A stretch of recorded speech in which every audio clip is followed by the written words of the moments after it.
सच्चिदानंद रूपाय विश्वोत्पत्त्यादि तापत्रय विनाशाय श्रीकृष्णाय वयं नमः। चैतन्यं शाश्वतं शान्तं व्योमातीतं निरञ्जनं ज्ञानविमलातीतं तस्मै श्री गुरुवे नमः। तत्व विवेक का अध्याय। आत्मज्ञान। तत्व विवेक माने आत्मज्ञान। साधन चतुष्टय संपन्न, जो साधन चतुष्टय से संपन्न हो जाएगा, जिसके हृदय में अंदर से विवेक, वैराग्य, षट संपत्ति, मोक्षता जागृत। अच्छा, बाहर से अगर साधन चतुष्टय हो तो बाहर से तो होता ही नहीं। बाहर से केवल बुद्धि स्तर पर आप उसकी बात कर सकते हैं, लेकिन अहंकार ही बढ़ता है। भौतिक ज्ञान बढ़ने से अहंकार ज्ञान ही बनता है, वो आपको मुक्त नहीं कर सकता। जो अंदर से जागता है ज्ञान या साधन, वो उससे पथ प्रदर्शन होता है। साधन चतुष्टय संपन्न पुरुष विवेक, वैराग्य, षट संपत्ति, मोक्षता, ये चार अगर हृदय में है तो विचार करता है कि हमारा बंधन कहाँ है, हमारा आचरण क्या है, हमें किस प्रकार रहना चाहिए, हम किससे लें, किससे हम न लें, कितना लें, कितना हम न लें, ज्यादा से ज्यादा हम दें, ज्यादा से ज्यादा हम सेवा करें। अब पुण्य संचय करने का कोई साधन तो करें। अभी तो सब पुण्य का भोग है, संचय पुण्य, सब पुण्य का भोग है। और जहाँ कहीं कमी लगती वहां मांगने लगते। तुम्हारा पुण्य नहीं है, आपको नहीं मिला तो आप भिखमंगे बन जाते, मांगने से नहीं मिलता तो चोरी करने लगते, छल करने लगते, दुराग्रह करने लगते। ये कैसा साधन संपन्नता? ये तो साधन संपन्नता नहीं हुई, ये तो आपकी आसुरी प्रवृत्ति हुई। तो आसुरी प्रवृत्ति जो भयानक रजोगुण वासना है, जब तक ये रहती है चित्त में, तब तो सब धुंधला धुंधला दिखता है। जैसे जल में मिट्टी मिला दो तो मिट्टी हिला दो तो उसमें न सूर्य दिखेगा, न चंद्रमा, न आकाश, मट्टी मट्टी दिखेगी, उसमें कुछ नहीं होगा। तो इस तरह का हम लोग का अंतःकरण।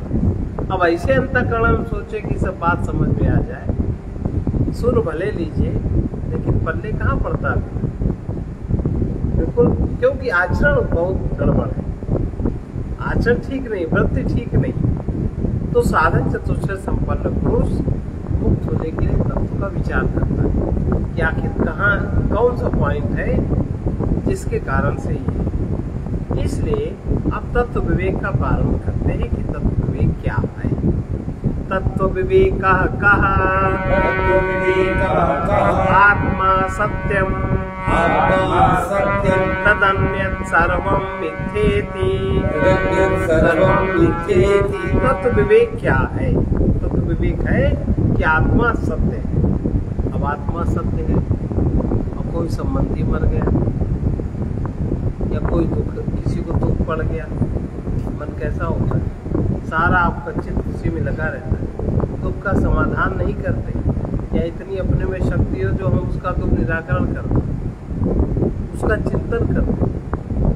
यदा तंत्र भीख मांगने लगते, तू ठीक कर दे, तू ठीक कर दे, तू ठीक कर दे।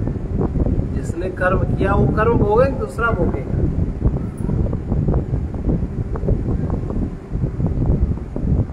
जो करेगा वही तो भोगेगा। अब आप करा है तुमने और दूसरे से आप सहायता मांग रहे हो, हमें सहायता दे दे, देवी देवता सहायता करते, फलाना करते, कोई नहीं करेगा। उतना तो आपको झेलना ही झेलना। तो ये आत्मा सत्य है, ये धारणा क्या दृढ़ हुई? नहीं हुई। आत्मा सत्य है का मतलब जो तुरीय अवस्था में स्वयं की स्थिति है, वहां स्थिति आपकी बच जाए, वहां पे जागृत आपको हो जाए, तब आत्मा सत्य है। बात समझ में आएगी। और उसके अतिरिक्त जो भी है सब कुछ मिथ्या है। क्या ये समझ में आता है?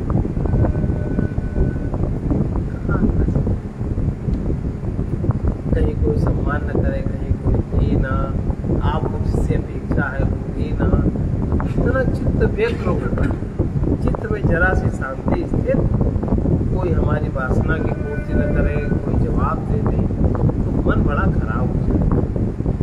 तत्व माने सत वस्तु, सत्य जो हमेशा सत्य है, उसे मिथ्या वस्तु से पृथक कर पहचान लेना तत्व। मिथ्या क्या है, सत्य क्या है, उसको मिथ्या से अलग कर पहचान लेना, यही तत्व विवेक है। इसके लिए सत्य और मिथ्या का भेद और उसके लक्षणों का ज्ञान होना चाहिए।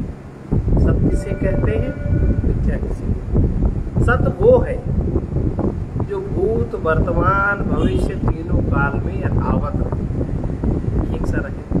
अब कह दो तो दिखाई देता नहीं, दिखाई देता है दृश्य जो हमसे जो भिन्न जगत है, इंद्रिय जगत।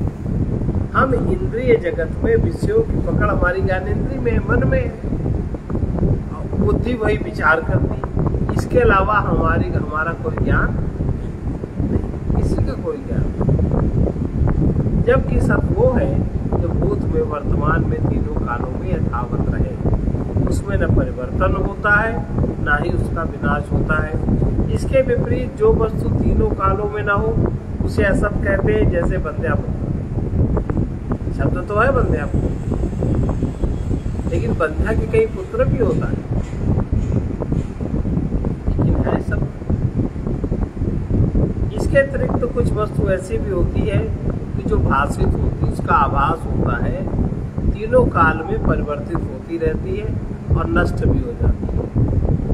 आभास रहता है, तीनों कालों में परिवर्तित होती है और वो नष्ट भी हो जाती है। इस प्रकार की सत्ता को मिथ्या कहते हैं, कि जिसका आभास रहता है, तीनों कालों में जो बदलती रहती है और जो नष्ट भी हो जाती है, उसको मिथ्या कहते हैं। ये जगत इसी प्रकार का, जगत की वस्तुएं भी इसी प्रकार, जगत, इसलिए जगत मिथ्या है। तीनों कालों में परिवर्तन होता रहता है और नष्ट भी हो जाता है और भाषित भी होता है। अब उस आभास पर जो भ्रांतिवश हम मैं और मेरा का स्थापित कर देते हैं अपने आप, और फिर जब वो नष्ट होता है या अलग होता है, वो चीज, वो जो आपकी जगह खाली होती, वो चीज कष्टकारी है। जगत कष्ट नहीं देता, आपकी भ्रांति के कारण जो आपकी मान्यता बन गई वो कष्ट है। इस प्रकार की सत्ता को मिथ्या कहते हैं। ये जगत ऐसा ही है। संक्षेप में कहा जा सकता है कि नित्य वस्तु सत्य है और अनित्य वस्तु मिथ्या है। आया समझ?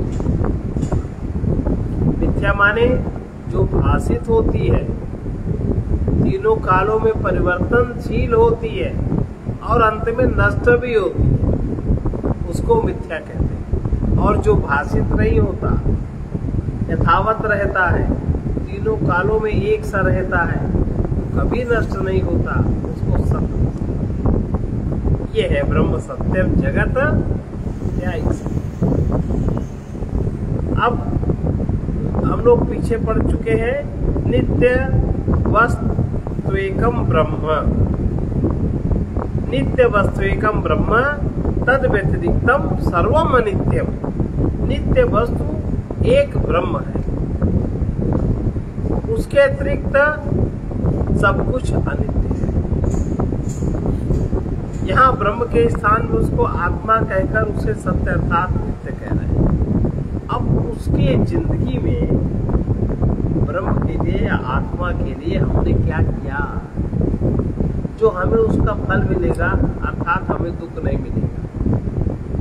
उसके लिए 60, 70, 80 साल जिए, सब कुछ बहुत सारा पुरुषार्थ किया, लेकिन उस नित्य वस्तु की अनुभूति के लिए हमने कौन सा प्रयास किया, हमने कौन सा पुण्य किया, हमने किया क्या?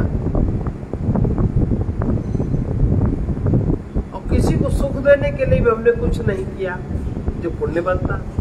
अपनी वासना की पूर्ति के लिए हमने सब कुछ किया, अहंकार बनाया, अहंकार हर प्रकार से अकड़ रहा है, अपनी तो वासना है अहंकार में, वही हमने किया। तो दूसरे को चुनौती भी दे देते हैं, मौका पड़ता है तो। क्या तुम समझते थे तुम्हारे पास इतनी, हमने तो कई लोगों ने कहा तुम्हारे पास इतनी बड़ी गाड़ी है, हमने भी गाड़ी ली, तुम कह जाओ देखो आगे क्या होता है।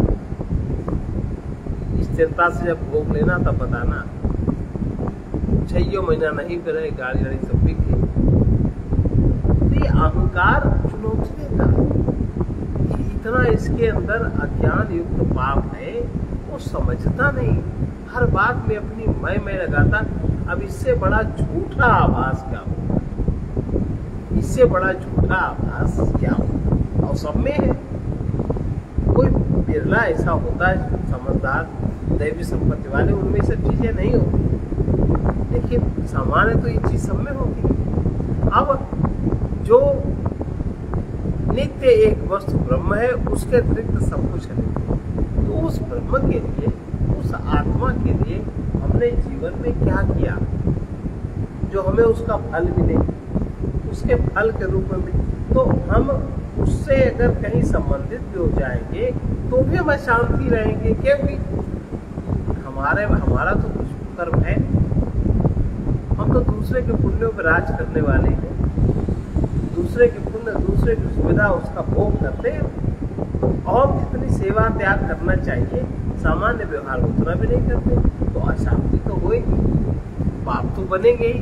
तो ब्रह्म की अनुभूति के लिए, आत्मा की अनुभूति के लिए ज्ञान वैराग्य कहाँ जाकर हमने किया क्या,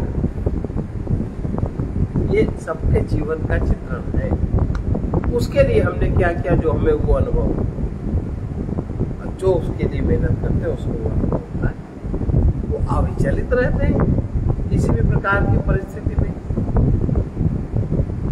शांत रहते हैं, आनंदित रहते हैं, अभिमान रहित होते, अहंकार रहित होते, सरल होते, परमात्मा में होते, परमात्मा के साक्षात वो विग्रह होते। तो ये कह रहे हैं कि नित्य वस्तु एक ब्रह्म है, उसके अतिरिक्त सब कुछ अनित्य, अनित्य है तो मिथ्या है, सब कुछ मिथ्या है।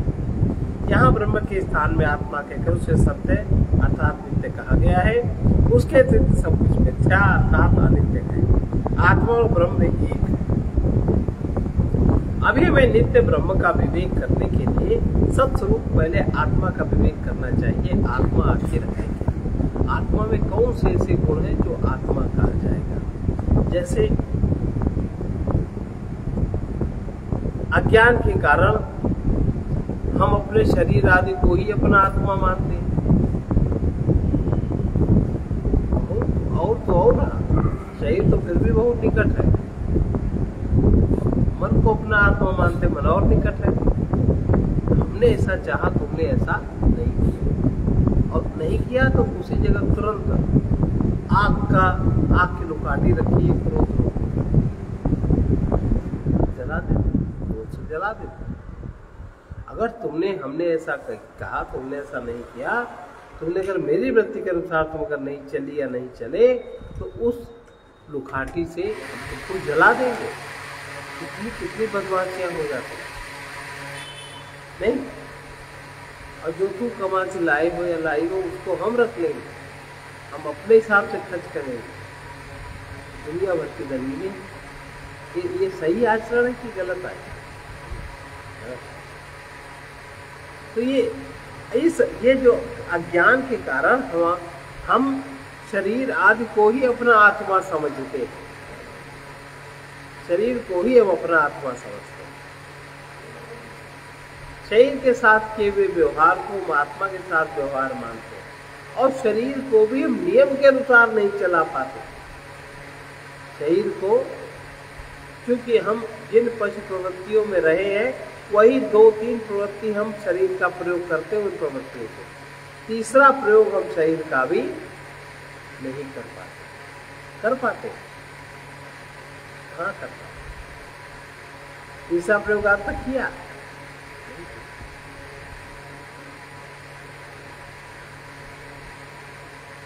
और न किसी प्रकार का भय है, न कोई लज्जा है। अपने को बहुत बड़ा मनुष्य साबित करते हैं, अपने को बड़ा आदमी साबित करते हैं। और जिनके जीवन में इन दो चीजों की पूर्ति नहीं होती उस दुनिया में छुछुआते फिरते, खिलजड़ाते पड़ते, क्रोध करते, फूल उखाट के लिए घूमते रहते, है ना ऐसा? अप्रत्यक्ष तो उनको कोई देखने वाला है ही नहीं। तो ये इस अज्ञान को दूर कर आत्म विवेक करना ही तत्व विवेक कहलाता है। ये अज्ञान दूर हो, इसके लिए पहले आत्मा या ब्रह्म किसे कहते हैं, कैसे आप समझोगे कि ये चीज ये है और ये चीज ये है। आत्मा की परिभाषा बता रहे हैं। आत्मा कहा स्थूल सूक्ष्म कारण शरीराद व्यतिरिक्तः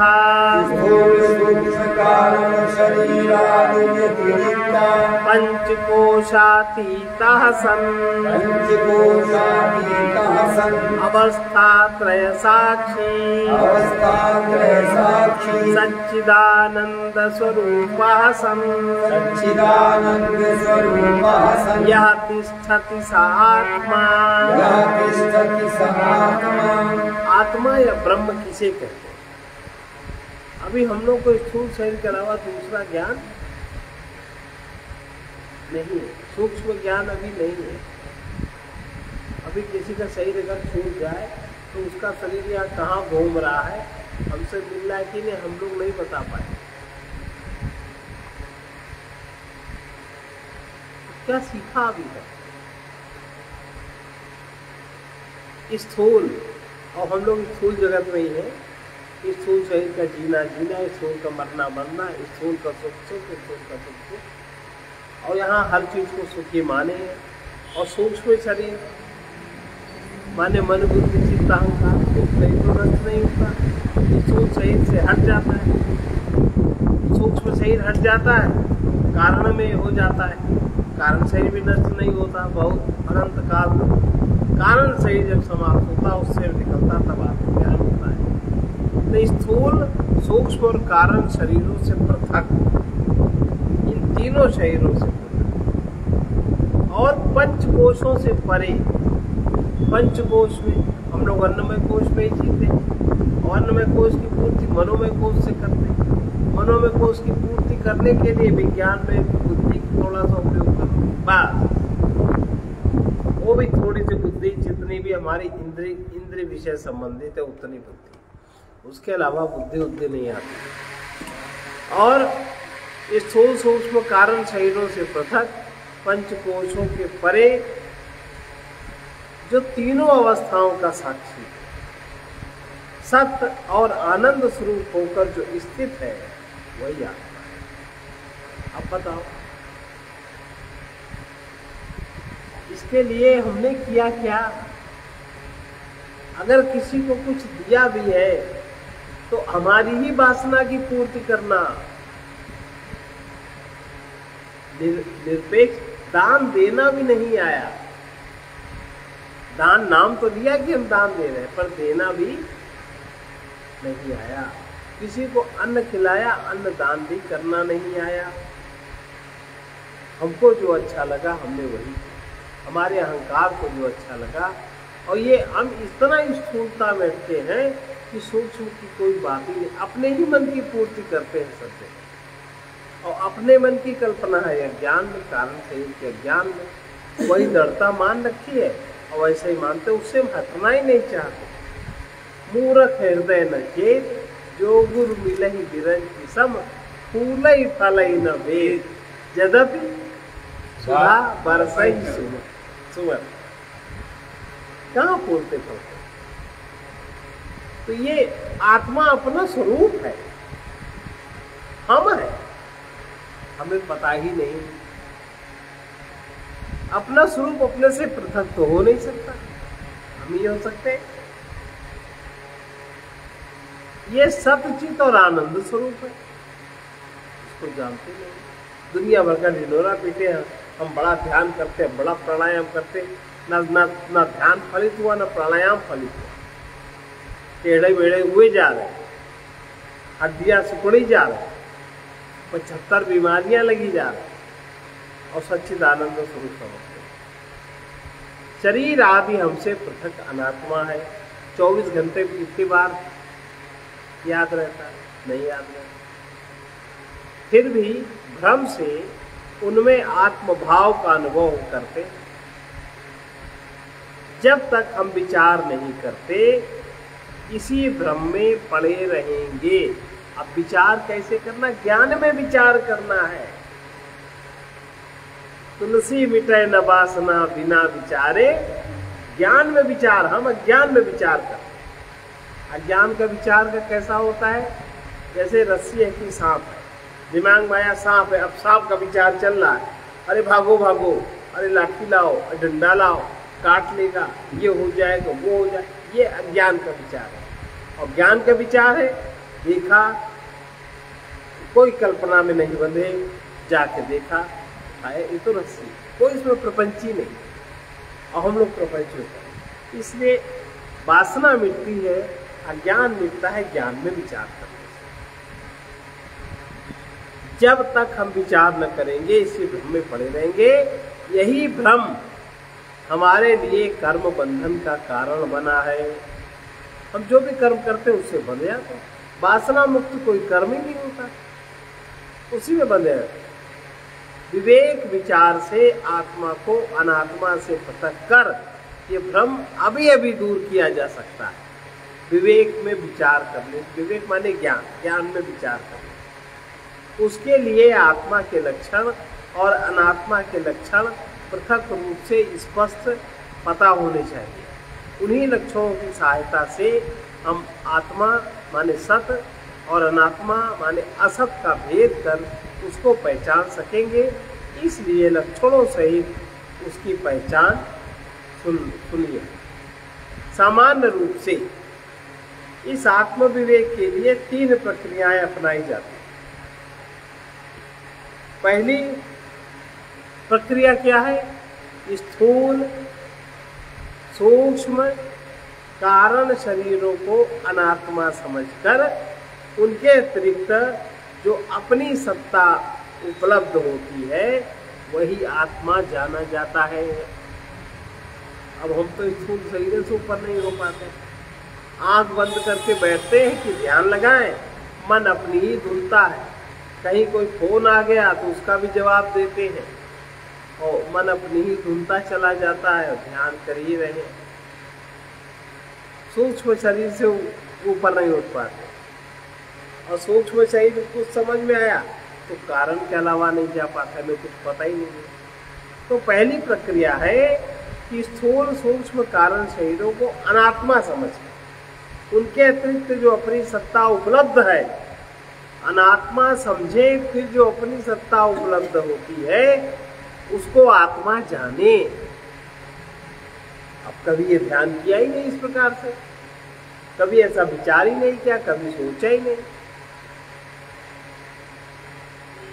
उसमें सतचित जो अपना स्वरूप है उसमें सतचित आनंद के लक्षण मिलने चाहिए। स्वयं में सच्चित आनंद उसके लक्षण मिलने चाहिए, ये उसकी पहचान है। दूसरी प्रक्रिया क्या है? अन्नमय कोश जो ये बाहर दिखता है, प्राणमय कोश जो हमारी नसें नाड़ियां श्वास प्रश्वास का केंद्र है, मनोमय कोश हमारा मन ऐसा कहता वैसा कहता, विज्ञानमय कोश जहाँ आत्मा की झलक है वो झलकता है तेजी से, और आनंदमय। 5 कोशों के परे जाकर हम अपने स्वरूप का अनुभव अभी अभी कर सकते हैं। यहाँ भी आत्मा के तीनों लक्षण अनुभव में आते, सच्चिदानंद।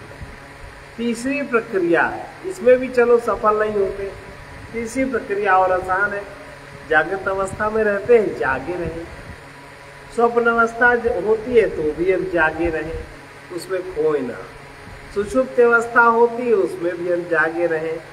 इन 3 अवस्थाओं पर विचार करें कि जो जागने वाला है, जो जागता रहता, तीनों को जो जानता है क्रम से, और फिर वो कारण सूक्ष्म और स्थूल में लौट आता है और स्थूल से सूक्ष्म में कारण में चला जाता है। ये जो जागने वाला देखने वाला है ये कौन है? इन अवस्थाओं का विचार ऐसा। इन अवस्थाओं का जो साक्षी है, जो तीनों को जानता है, वही आत्मा है। वो भी सच्चिदानंद। ये तीनों ही आत्मज्ञान कराने की प्रक्रिया उपनिषदों का ही प्रतिपाद्य है। ये उपनिषदों में ही यही तीनों प्रक्रियाएं अपनाई गई हैं जिसको हम लोग सुन रहे हैं। अब तीन शरीर क्या? तीन शरीर, स्थूल शरीर, सूक्ष्म शरीर, कारण शरीर त्रय। आत्मा तीनों शरीरों से भिन्न है, इसलिए आत्मा को पहचानने के लिए तीन शरीर के गुण लक्षण जानकर उन्हें अपने से पृथक अनुभव करना, उस पर विचार करना। तीनों शरीर हैं, स्थूल शरीर हम जिसमें बैठे हैं, और जो हमारा मन बुद्धि आदि है जो करता है सब कुछ, वो सूक्ष्म शरीर है। और जहाँ से करने की अकल मिलती है, ये करो ये करो ये करो, वो कारण शरीर। जहाँ से बीज है, पहले स्थूल शरीर की पहचान समझनी चाहिए। ये पहचान अपने शरीर में देखना चाहिए। स्थूल शरीर क्या है? स्थूल शरीरम किम? पंचीकृत पंच महाभूतैः कृतं सत्कर्मजन्यं सुख दुःखादि भोगायतनं शरीरम् अस्ति जायते वर्धते परिणमते अपक्षीयते विनश्यतीति षड्विकार वदे तत् स्थूल शरीरम। स्थूल शरीर क्या है? ये पंचीकृत पंच महाभूतों से निर्मित, सत्कर्मों से उत्पन्न है। जब सत्कर्म होते हैं तब शरीर मिलता है, और शरीर मिलने के बाद शरीर मिल गया, थोड़े पुण्य थे, सब कुछ मिल गया। अब हमने किया उसका भोग, पुनः सत्कर्म नहीं किया। सत्कर्म का अर्थ पुण्य कर्म नहीं है, शुभ कर्म नहीं है। हम लोग शुभ कर्म कर सकते हैं, पुण्य कर्म कर सकते हैं, पर सत्कर्म नहीं करते। परमात्मा से संबंधित कर्म हम लोग नहीं करते। हम लोग ब्रह्मचर्य का पालन नहीं करते। ब्रह्मचर्य का पालन करना माने सत्कर्म, वो सत्कर्म के अंतर्गत आता है। ब्रह्म जैसी चर्या, वो सत्कर्म होता है, इसके नीचे सत्कर्म नहीं होता। और हम लोग किसको मानते हैं? ब्रह्मचर्य, तो सत्कर्म नहीं होता। पंचीकृत पंच महाभूतों से निर्मित, सत्कर्मों से उत्पन्न, सुख दुख आदि भोगों के भोगने का स्थान, सुख दुख उसी में भोगा जाएगा।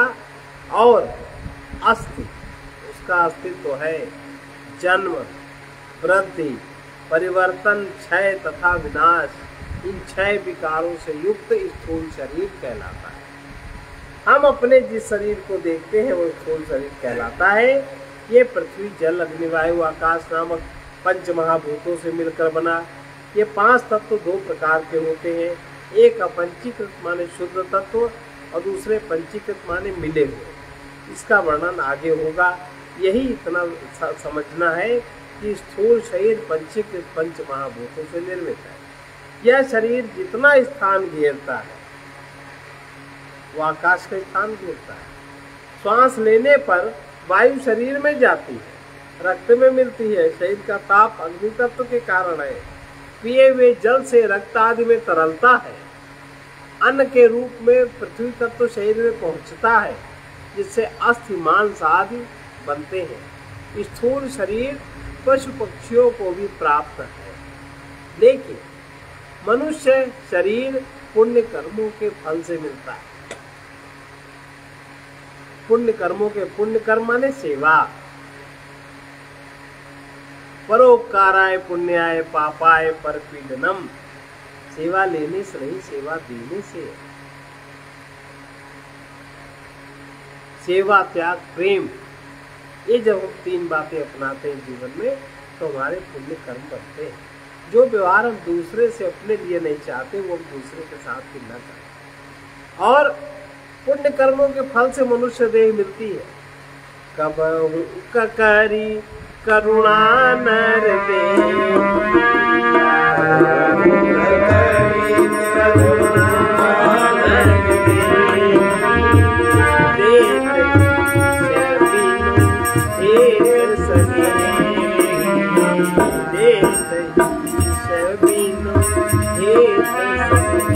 कोई कारण नहीं है सिवाय उसमें पुण्य कर्म कारण है और ईश्वर की कृपा कारण है। ईश्वर की कृपा और पुण्य कर्म मुक्ति प्राप्त करने का ये एक सुंदर अवसर है। इसमें हम सब कुछ समझ सकते हैं, सब कुछ जान सकते हैं, परा विद्या भी प्राप्त कर सकते हैं, अपरा विद्या भी प्राप्त कर सकते हैं, अपने को भी जान सकते हैं। ये शरीर भोगायतन भी है। इसमें रहकर जीव अपने कर्मों का फल सुख और दुख के रूप में भोगता है। ये शरीर नश्वर है। इसमें 6 प्रकार के विकार देखे जाते हैं। इसका अस्तित्व है, जन्म होता है, बढ़ता है, परिवर्तन होता है, क्षय होता है, विनाश होता है। इस प्रकार नश्वर होने के कारण ये शरीर अनित्य है और अनित्य होने के कारण ये शरीर मिथ्या है। इस शरीर में आत्मा का एक भी लक्षण नहीं है। नश्वर होने के कारण ये सत नहीं है। जड़ भूतों से निर्मित होने और कर्म फल का परिणाम होने से चित नहीं है और विकारी होने के कारण ये आनंद रहित है। इसमें कोई आनंद नहीं है। अब सूक्ष्म शरीर किसे कहते हैं? ये तो स्थूल शरीर हुआ। सूक्ष्म शरीरम किम अपंचीकृत पंच महाभूतैः कृतं सत्कर्मजन्यं सुख दुःखादि भोग साधनम्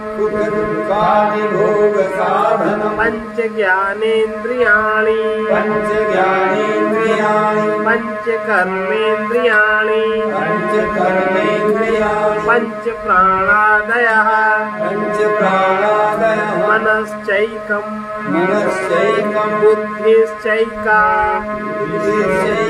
एवं सप्तदश कलाभिः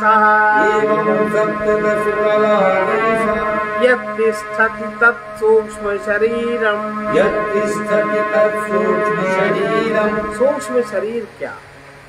अपंचीकृत, ये स्थूल शरीर पंचीकृत पंचभूतों, इसमें एक एक तत्व में पंचीकृत का क्या मतलब है? एक तत्व में चारों तत्व मिले। जो पंच महाभूत जैसे आकाश है वो आधा है।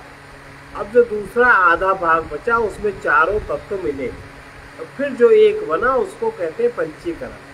ये तो पंचीकृत से बना है। और सूक्ष्म शरीर अपंचीकृत शुद्ध, इसमें किसी एक दूसरे तत्व की मिलावट नहीं है, पंच महाभूतों से निर्मित। ये भी सत्कर्म, वो पुण्य कर्मों का फल है। स्थूल शरीर पुण्य कर्मों का फल है और ये सत्कर्म के फल से उत्पन्न। अब देखो, एक परंपरा है सनातन धर्म में भारत में, आज भी पूजा पाठ करते हो। सत्कर्म कैसे बने? सत्कर्म माने सत से संबंधित कर्म। नहाते हो, राम राम राम राम राम राम मन से करते हो, मुंह से न बोला, मन से किया, बुद्धि उसमें लगाई, पूजा कर रहे हैं, आरती कर रहे हैं, मन से परमात्मा का स्मरण चल रहा है। और जितना किसको अजपा जप को बहुत श्रेष्ठ मानते हैं, ये सब सत्कर्म बनता है। ये सब उससे, उस भाव से भावित होकर के आप जो भी स्थूल क्रिया करेंगे वही सत्कर्म है। तो कितना आसान है, लेकिन अहंकार वो भी नहीं करने देता। कितना सरल है, कितना आसान है। अब मान लो उस भाव से भावित, जैसे सुबह घरों में देखो माता जी लोग हैं, ये सब करते हैं। सुबह पूजा पाठ किया, जो उसी में चाय बना रहे हैं, उसी में नाश्ता दे रहे हैं, उसी में बच्चों को तैयार कर रहे हैं, मन में उनका सब चल रहा है। अब जो क्रिया हो रही है वो सब सत्कर्म बन रहा है और उस कर्म का फल, घर में जो रूटीन क्रिया की जाती है उसका फल कोई चाहता, लेकिन सत्कर्म बनता जाता है, उसका फल आपका सूक्ष्म शरीर बढ़िया होता जाता है। यह है ना, तो रोज सभी लोग करते हैं। और दूसरी बात है, और ज्यादा अगर चाहो तो कहते हैं कि गुरु मुख से नाम ले लो, गुरु से मंत्र नाम लेकर के उसको खूब करो। अब जब तुम गुरु से नाम लोगे तो और भी सावधान रहोगे कर्म करने में, और बढ़िया सब कर्म बना। अभी सूक्ष्म देह आपका पुष्ट हुआ कि नहीं? ये भारतीय परंपरा, भारतीय सत्य, इसी को सनातन संस्कृति कहते हैं, जो आपको अपने लक्ष्य से अनुभव करा दे, बिल्कुल बिना किसी कारण, कोई मेहनत नहीं इसमें। अब इसको जो लोग वितंडाबाद बना के हजारों रुपए लेके कहीं कोई ध्यान शिविर, कहीं कोई दुनिया का नाटक करता है, उसको पाप करता है। बिल्कुल स्वाभाविक क्रिया, स्वाभाविक क्रिया को स्वाभाविक तरह से करना चाहिए। तो सब लोग करते हैं, इसको थोड़ा पारदर्शिता से कर ले तो ठीक है। तो वही कह रहे हैं, सत्कर्म के फल से उत्पन्न। ये कहा जाता है जितना जो परमात्मा का स्मरण करता उतना उसको फिर से बहुत जल्दी मनुष्य देह मिलता है। इसका तो सुना ही है, ये सब बातें प्रचलित है जनता में, भारत में, और वैसी क्रियाएं भी होती हैं। बहुत अंग्रेजी कोई पढ़ जाए तो भले न करे, ज्यादा पढ़ लिख जाए तो वो हो जाता है बदतमीज। आजकल की जो पढ़ाई है सब बदतमीजी वाली है, तो ठीक नहीं रहता। तो ये सत्कर्म के फल से उत्पन्न होता है सूक्ष्म शरीर, शुद्ध होता है, बढ़ता है, अच्छा होता है, तीव्र होता है, और सुख दुख के भोगों का साधन है। सुख दुख आप इसके द्वारा भोगते हो। मन से आप जब कुछ ऐसी क्रिया करते हो तब उसका परिणाम शरीर में दुख फलित होता है। मन से कोई ऐसी क्रिया करते हो बुद्धि लगा के, उसका परिणाम सुख के रूप में फलित होता है। इसके पहले कारण आपका बना रहे कुछ नहीं कर पाएगा। इसीलिए ज्योतिष में एक निर्णय है कि जब कोई कर्मभोग जागृत होता है तो उसके देवता से संबंधित ये मंत्र, ये अनुष्ठान, ये सब कर लो ताकि वो भोग जागृत ना हो, और वो समय पार हो गया तो वो बीज अपने आप सूख जाता है। बस इतनी बात पता होनी चाहिए ये। लेकिन हम लोग बहुत सारे अंधविश्वासों में पड़ जाते हैं। तो ये जो अपंजीकृत पंचमहाभूतों से निर्मित सत्कर्म के फल से उत्पन्न सुख दुख के भोगों का साधन सूक्ष्म शरीर है। इसमें 5 ज्ञानेंद्रियां हैं, 5 कर्मेंद्रियां हैं, 5 प्राण हैं, मन बुद्धि है, 17 कलाएं अथवा 17 अंग है। इस स्थूल शरीर में सूक्ष्म शरीर का वास है। अब कल से इसी तक पूजा पाठ करो, फिर सब काम करो। इसीलिए देखो बहुत सारे भजन बने हैं कि देखो चौपाई में क्या है, कर से कर्म करे विधनाना, मन राखी जा कृपा निधाना। आप सत्कर्म बनने लगे, शरीर से तो कर्म कर रहे हो, मन आपका, मन में परमात्मा का स्मरण है, सत्कर्म बनेगा कि नहीं? यही सत्कर्म है। और ये पंचीकृत पंचमहाभूतों से निर्मित होने के कारण सूक्ष्म है, और भौतिक होने के कारण ये जड़ है। जो इसमें चेतना है इसकी अपनी चेतना नहीं है। इसकी रचना कैसे बनता है? पूर्व जन्म में किए हुए सत्कर्म के कारण होते हैं। पूर्व जन्म में आपके कितने सत्कर्म हैं उसके हिसाब से सूक्ष्म शरीर बनता है, सुंदर या असुंदर। सत्कर्मों का फल भोग करने के लिए ये शरीर साधन है। पुण्य के साथ पाप कर्म भी होते हैं, इसलिए इस शरीर के द्वारा सुख दुख दोनों का भोग होता है। ध्यान रहे, स्थूल शरीर भोग आयतन है, आयतन माने कक्ष या जगह या भवन, और सूक्ष्म शरीर भोग साधन माने उसका उपकरण है। सूक्ष्म शरीर में इंद्रियां, प्राण, मन और बुद्धि आते हैं। इनको स्थूल शरीर से पृथक समझना चाहिए। स्थूल शरीर में इनके ठिकाने हैं जहाँ स्थित रहकर शरीर को चलाते हैं, इंद्रियां आदि। अब इंद्रियां इंद्रियों का वर्णन जो 5 ज्ञानेंद्रियां है, तो 5 ज्ञानेंद्रियां क्या है, उनके क्या क्या काम है। श्रोतम त्वक चक्षु रसना घ्राणम पंच ज्ञानेन्द्रियाणि। कान, त्वचा, नेत्र, जिह्वा, नासिका, ये 5 ज्ञानेन्द्रियां हैं। कर्ण आदि 5 इंद्रियों से बाह्य जगत का ज्ञान प्राप्त होता है, इसलिए इन्हें ज्ञानेन्द्रियां कहते हैं। ये सूक्ष्म रूप है, स्थूल शरीर के गोलकों में इनका वास रहता है। इन सब इंद्रियों का एक एक देवता है। ऐसे आपकी इंद्री खाली नहीं चलती, इसका मालिक अलग अलग है। अब जिस इंद्रिय से जो पुण्य बनता है, जो पाप बनता है, उस इंद्रिय के माध्यम से उसको भोगना पड़ता है। इसीलिए कान की सार्थकता है भगवान के विषय में सुनना, आंखों की सार्थकता है भगवान के दर्शन करना, ज्ञानेंद्रियों के अपने अपने ताकि देवता अधिक आपकी सहायता करे और वो सब चीज ठीक रहे। श्रोतस्य दिग्देवता त्वचो वायु चक्षुषः सूर्यः रसनाया वरुणा घ्राणस्य अश्विनौ इति ज्ञानेन्द्रिय देवता। कान का देवता दिक् है, त्वचा के देवता वायु है, चक्षु के देवता सूर्य है, जिह्वा के देवता वरुण है, नासिका के देवता अश्विनी कुमार है। ये ज्ञानेंद्रियों के देवता। देवता माने दोतन करने वाली शक्तियां, माने परमात्मा सत्ता से शक्ति लेकर के आपके शरीर के हिसाब से उसमें प्रसारित करना। डायरेक्ट आप परमात्मा को नहीं कर सकते।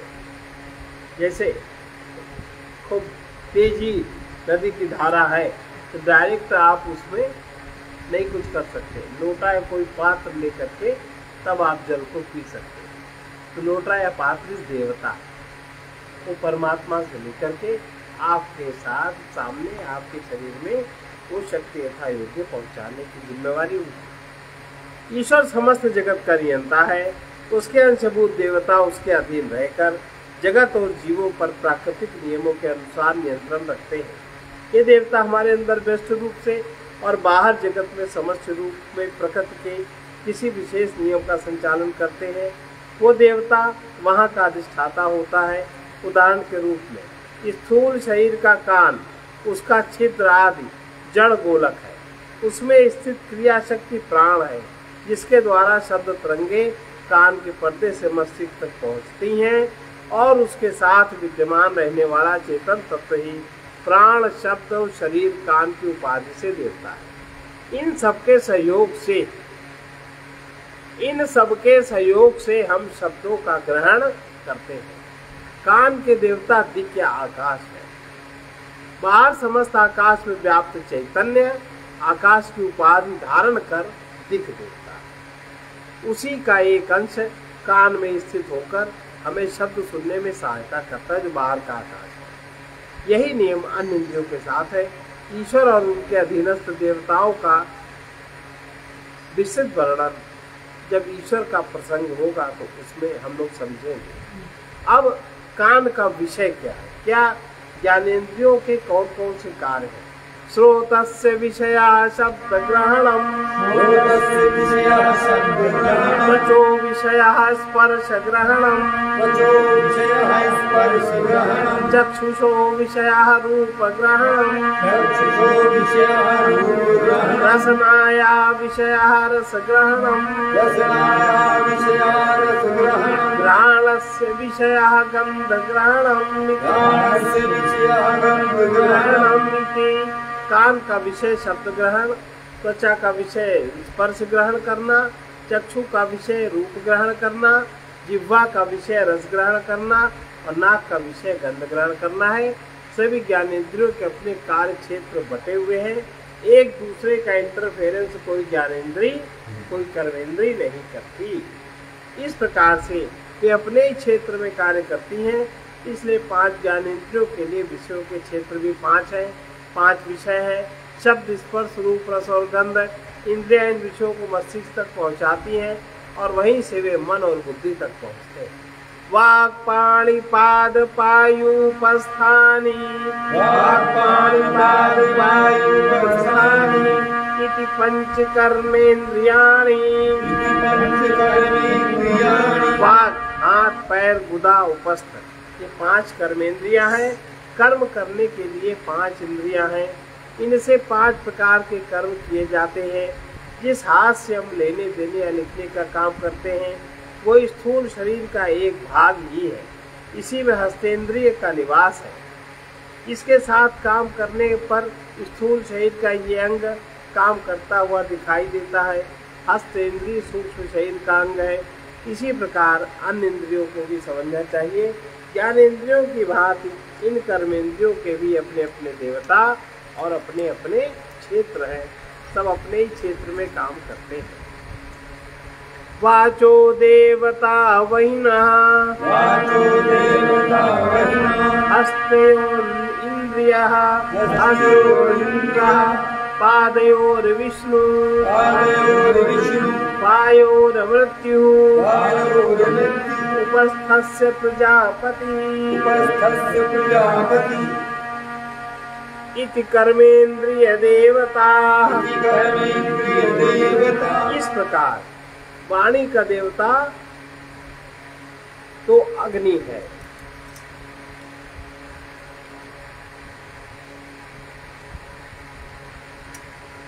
जो हमारी वाणी है उसके देवता अग्नि है।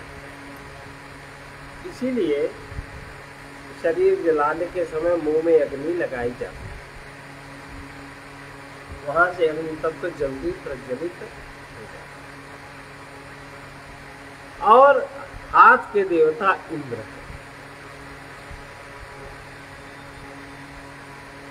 पाद के देवता, पैर के देवता भगवान विष्णु है। गुदा के देवता मृत्यु है। उपस्थ इंद्रिय के देवता प्रजापति हैं। वे कर्मेंद्रियों के देवता हैं। अग्नि, इंद्र, विष्णु, यमराज, प्रजापति देवता है। प्रकृति की विविध शक्तियों के स्वामी हैं। इन्हीं का एक एक अंश हम सबकी कर्मेंद्रियों में स्थित होकर इनका नियंत्रण कर रहा है। इस प्रकार एक कर्मेंद्रिय के 3 स्तर हुए।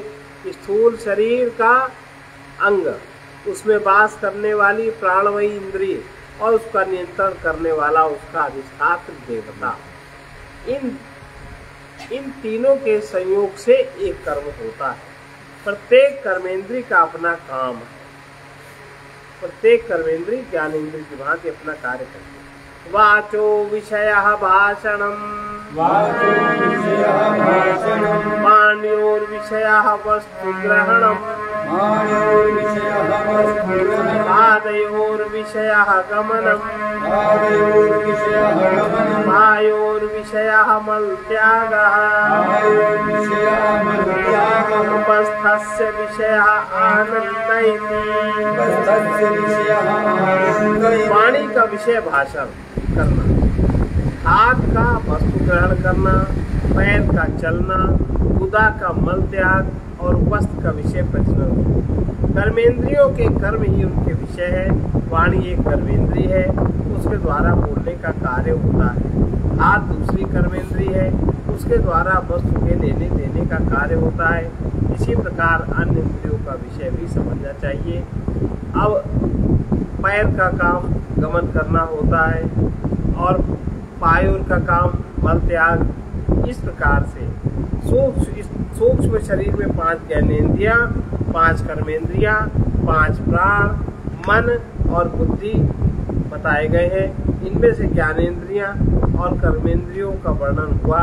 प्राण, मन और बुद्धि का वर्णन आगे सुनेंगे। अब कारण शरीर का वर्णन, बाकी विषय दूसरे अध्याय में। कारण शरीर का क्या है? स्थूल शरीर हो गया, सूक्ष्म शरीर हो गया, कारण शरीर। कारण शरीरम किम अनिर्वाच्यानाद्य विद्यारूपम वाच्यानाद्य विद्यारूपम शरीरद्वयस्य कारणमात्रम सत्स्वरूपा ज्ञानम सत्स्वरूपाज्ञानम् निर्विकल्प रूपम निर्विकल्परूपम् यदस्ति तत्कारण शरीरम। यदस्ति तत्कारण शरीरम्। कारण शरीर क्या है? जो अनिर्वाच्य, जिसको आप वाणी से नहीं कह सकते, अनादि, इसका प्रारंभ नहीं पता कब से हुआ, अविद्या रूप एकदम आवरण, दो शरीरों का कारण मात्र, उसमें जैसा बीज है वही अंकुरित होकर सूक्ष्म शरीर बनता है और सूक्ष्म शरीर बढ़ के स्थूल शरीर बनता है, अलग से कुछ नहीं होता। और जिस प्रकार का क्रम, ये नहीं कि आपने जो कर्म इस जन्म में किया वही अगले जन्म में होगा, कोई गारंटी नहीं। वो तो जो सर्किल चला, जिसका नंबर आया वही होगा।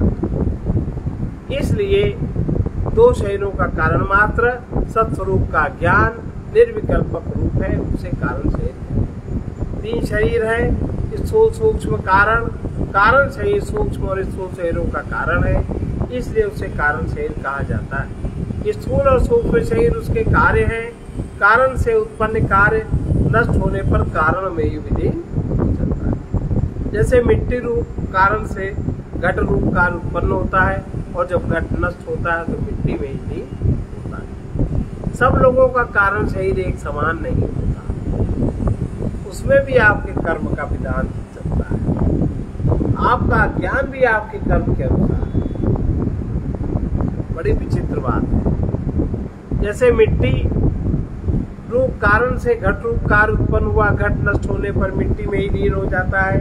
सब लोगों का कारण शरीर एक समान नहीं होता, इसलिए सबकी बुद्धि भी एक समान नहीं होती। स्त्री पुरुष कीट पतंग पशु पक्षियों के नाना रूप शरीरों का हेतु कारण शरीर ही है। इसलिए शरीर द्वयस्य कारण मात्रम, दो शरीरों का कारण मात्र है। अविद्या रूपम, ये शरीर अविद्या रूप है। अविद्या का अर्थ है सत्स्वरूप का अज्ञान। अपना सत्स्वरूप आत्मा है, उसका ज्ञान न होना, उसका अनुभव न होना, यह ज्ञान है, उसे ही अविद्या कहते हैं।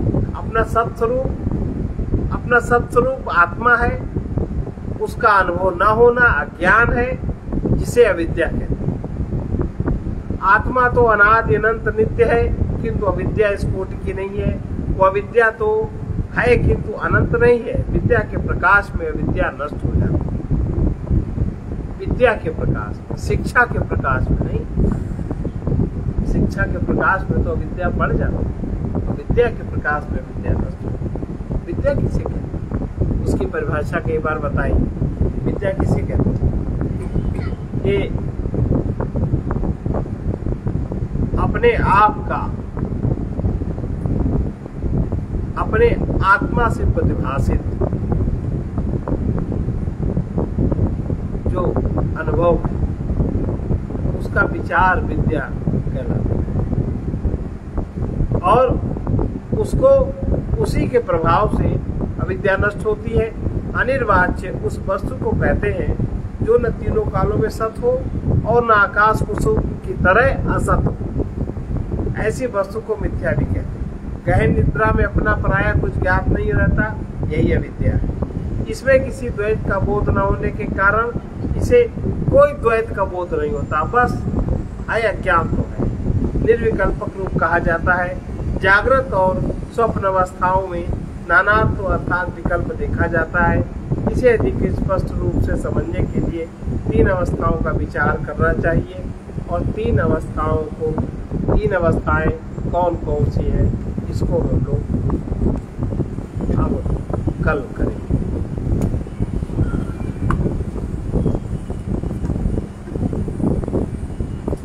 अब विद्या किसे कहते हैं? आत्मा भासस्य जीवस्य, आत्मा भासस्य जीवस्य, शरीरो नात्मवस्तुनः, शरीरो नात्मवस्तुनः, इति बोधो भवेत् विद्या, इति बोधो भवेत् विद्या, लब्धासौ विचारणात्, लब्धासौ विचारणात्। इसको विद्या कहते हैं। हम लोग जो ग्रहण करते हैं वो शिक्षा है। शिक्षा से अविद्या समाप्त नहीं होती, विद्या से अविद्या समाप्त होती है। अब 3 अवस्थाएं, इसको हम लोग कल सुनेंगे।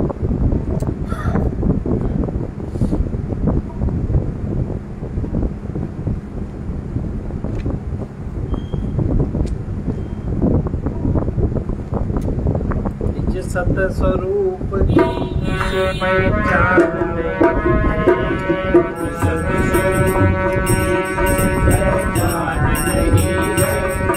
वो अहंकार में सावधान वो अहंकार में सावधान निज सत स्वरूप की जिसे पहचान नहीं है, सत्स्वरूप की जिसे पहचान नहीं है, वो अहंकार में सावधान नहीं है, वो अहंकार में सावधान नहीं है, जो अपने दुर्विकारों के रहता है वशीभूत, जो अपने दुर्विकारों में रहता है वशीभूत, वो पाप के पथ में है पुण्यवान नहीं है, वो पाप के पथ में है पुण्यवान नहीं है, वो अहंकार में सावधान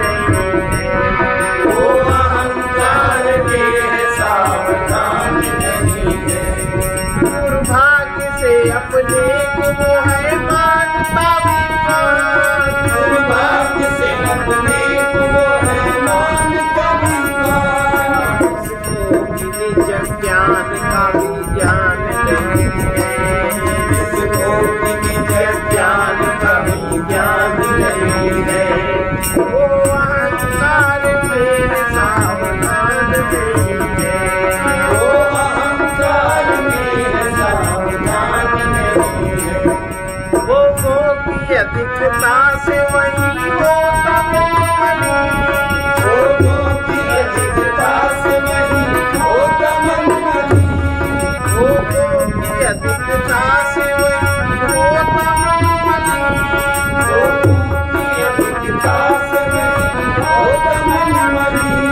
मुक्तियों के लिए सुख का जहाँ दान नहीं है, मुक्तियों के लिए सुख का जहाँ दान नहीं है, वो पाप के पथ में है पुण्यवान नहीं है, वो पाप के पथ में है पुण्यवान नहीं है, निज सत स्वरूप की जिसे पहचान नहीं है, सत्स्वरूप की जिसे पहचान नहीं है, वो पाप अहंकार में सावधान नहीं है, वो अहंकार में सावधान नहीं है, वो धन्य है जिसको मिला संतोष परम धन, वो धन्य है जिसको मिला संतोष परम धन, धन की जिसे है चाह वो धनवान नहीं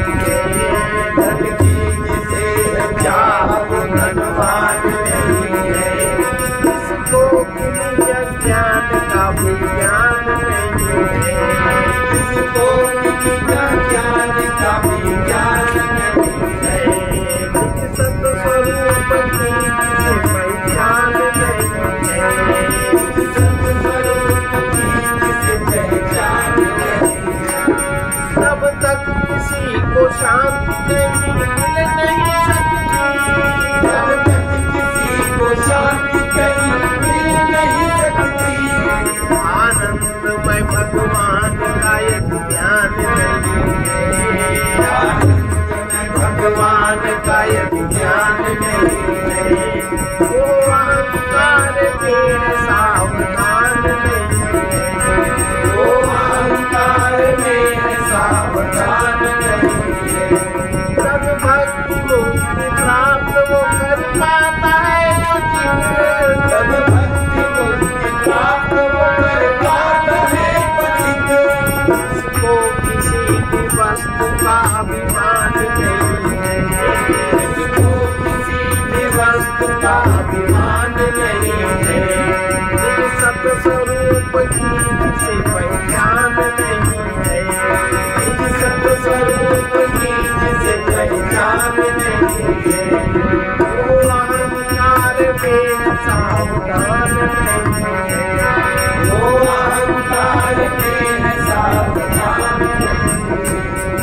सर्वे भवन्तु सुखिनः सर्वे सन्तु निरामयाः सर्वे भद्राणि पश्यन्तु मा कश्चित् दुःखभाग् उग्रवीर महाविष्णु उग्रवीर महाविष्णु ज्वलन्तं सर्वतोमुखं ज्वलन्तं सर्वतोमुखं नृसिंहं भीषणं भद्रं नृसिंहं भीषणं भद्रं मृत्युर्मृत्युर्नमाम्यहम् मृत्युर्मृत्युर्नमाम्यहम् असतो मा सद्गमय तमसो मा ज्योतिर्गमय मृत्युर्मामृतं गमय ॐ पूर्णमदः पूर्णमिदं पूर्णात् पूर्णमुदच्यते पूर्णस्य पूर्णमादाय पूर्णमेवावशिष्यते ॐ शान्ति शान्ति शान्ति